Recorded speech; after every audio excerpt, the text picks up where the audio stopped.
Welcome to Kenton's videos. Enjoy the video. You start by powering the Vibez watch and preparing your phone. Plug it into the charger until the battery reads about 50% or more. This prevents mid-setup failures.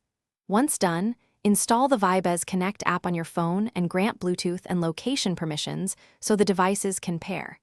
Make sure your phone's Bluetooth is on and airplane mode is off.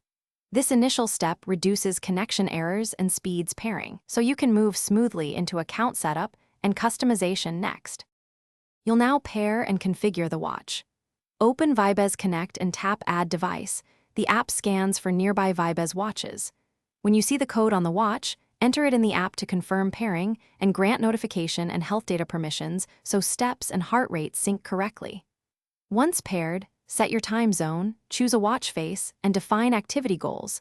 These choices personalize data displays and alerts. Make sure sync completes before moving on to firmware updates and app integrations. You finish setup by updating firmware and verifying core functions. If the app prompts an update, install it now. Firmware fixes stability and battery issues. Then test incoming calls, notifications, and a quick heart rate reading to confirm sensors and permissions are correct. If something fails, restart both the watch and phone, toggle Bluetooth, and retry pairing. That resolves most connectivity problems. Finally, sync one last time and set auto-sync intervals so your data stays current without. Thanks for watching. Consider subscribing if we helped you.